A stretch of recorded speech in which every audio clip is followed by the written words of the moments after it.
Live from WQAD, this is News 8's Good Morning Quad Cities.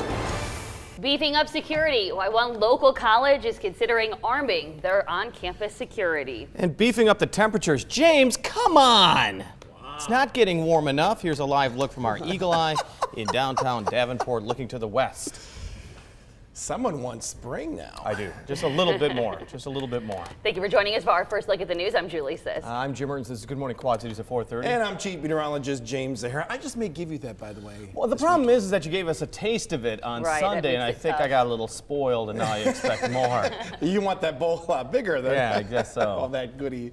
We could be seeing it by the weekend, but for now we got to talk about a lot of winter's wrath returning, I guess you can say. Right now, all is quiet for the time being. 32 degrees. A south wind at 10 may actually climb that temperature a couple of degrees, but that may take place just for the early morning hours. Why?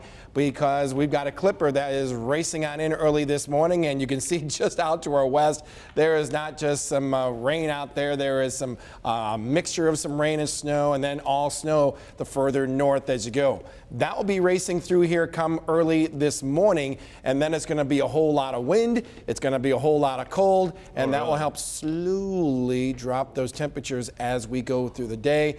And that will settle as we go through the rest of the work week. We'll tell you exactly how cold those numbers will be, how strong those winds will be as well, coming up in just a few minutes. All right, thanks, James. Residents in Henderson have been without water for nearly a week, and they say the problem has yet to be fixed. The community still has plenty of questions about their ongoing water problems, and as News 8's Jenna Morton reports, the biggest question is, when will it get back to normal? What is our anticipation for when we're going to be moving, or when we're going to have water? You could find the village of Henderson, Illinois here Monday night. It's very frustrating. It's a race when the water comes on. All there for the same reason, wanting some answers. Since Wednesday, residents have been under a boil order after frozen pipes caused a leak. I do believe that the village of Henderson does need some help with its water system. Monday, a meeting was held to give an update on the process. Elected officials, the Knox County Health Department, and MSI, a mechanical contracting company in Galesburg, all were there to answer questions. We never know if we're going to have water, if we're not. When residents do have water, they say it's black and has an odor. It's not fit to bathe in or to do laundry, wash our dishes. I mean, we can't wash our hands. But community members say someone is to blame. Some are pointing their finger at the mayor. It would be easy to resign and walk away. I don't do that. I'm here for the village of Henderson. Voicing their list of frustrations from not being informed. I feel like that the elected officials did not keep us in the loop to know, exactly what was happening. To the village not having a backup plan.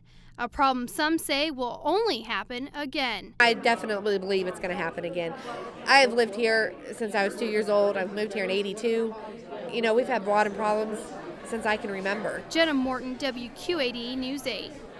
All right, thank you, Jenna. The village hopes to have the pipe fixed today, but if not, it would have to call in another company, which is not sure when that would actually take place. The community will remain under a boil order until then. The American Red Cross has donated bottled water for the residents. The family of a Davenport woman who's been missing since last month are offering a reward now to help find her.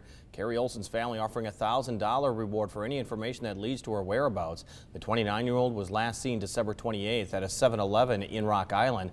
Anyone with information should contact Davenport Police.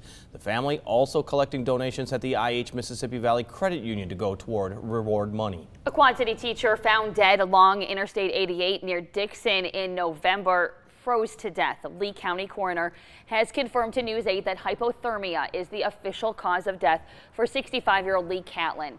Catlin's body was found along the interstate on the morning of November 13th by highway workers. His car was found about a mile away. State police were called by 2 motorists who reported seeing him in distress by the side of the road, but he wasn't found until 12 hours later.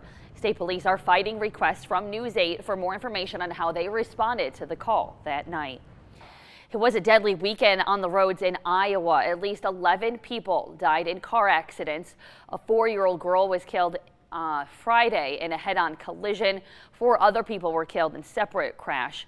Another 5 people died in a rollover accident. Police blame icy roads for at least 3 of those accidents. Drivers in Illinois will have to continue to go 65 miles an hour until the new signs are put up. The Transportation Department still has not been able to put up new 70-mile-per-hour speed limit signs. It was set to increase in our area on Interstate 88, 80, 280, and 74 2 weeks ago. A spokesperson blames last week's bad weather. The new speed limit law took effect January 1st, and the Illinois DOT had hoped to have roughly 900 new signs up by last Friday. Augustana College is looking into arming some of its public safety officers on campus. Right now, there are 10 unarmed officers, but a new proposal gaining interest would arm a few of those. News 8's Megan Noe explains why the college is considering the change.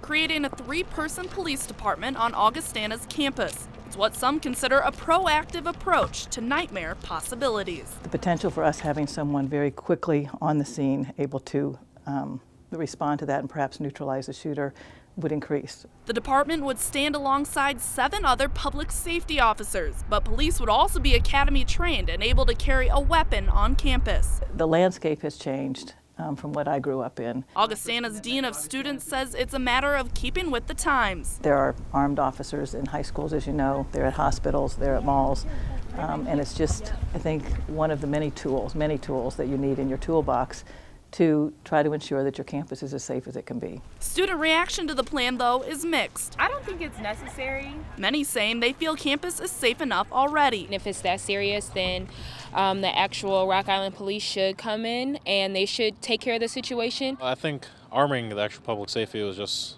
make everyone even more scared than they are of the public safety. Others, though, are positive about the idea. I think it could be good. Because, I mean, like, you know, Rock Island, like, PD, they're here, like, every Friday, Wednesday, you know, the whole weekend, like, you know, monitoring everything. And Campbell says campus police departments have become a growing trend across the country, as Augustana looks to stay ahead of the curve. Megan Noe, WQAD News 8. Thank you, Megan. The Board of Trustees must approve the establishment of a campus police department first. That proposal will go to the board at its next meeting. A local school district is introducing a new state-of-the-art app to keep students safe and parents informed. Clinton School District mobile site for smartphones and tablets offers special announcements like school closings, late starts, and early dismissals. Users can also see daily announcements, menus, and information about individual schools. For instructions on how to download the site, visit the Clinton School District's website. Western Illinois University is being called one of the most military-friendly universities in the country. The university was recognized for its on-campus resources for veterans and military personnel, its ROTC program, and also flexible academic programs. The 2014 Guide to Military-Friendly Colleges and University provides potential students with information about institutions that go out of their way to give back to our men and women in uniform. Iowans now have a new way to stay healthy and have fun while doing it. The Healthiest State Initiative is now giving events its seal of approval. That means groups that have walks, runs, swims, or biking events across the state can get the event endorsed and promoted by the initiative. The Healthiest State Initiative actually started in 2011. Since it began, Iowa has moved from 19th to 9th in state health rankings. Still ahead on Good Morning Quad City's top honors, the automaker that won both North American Car and Truck of the Year awards. Plus, drink up why your morning cup of coffee could be beneficial for your brain. And winter's wrath will be returning today, and we're not just talking about the cold, but as you can see, we're talking about a combination of rain, sleet, snow. To start off your Tuesday morning, we'll tell you exactly how long that is going to last and what that means for temperatures as well, right after the break here on Good Morning Quad Cities. You're watching Good Morning Quad Cities with Jim Mertens and Julie Sisk.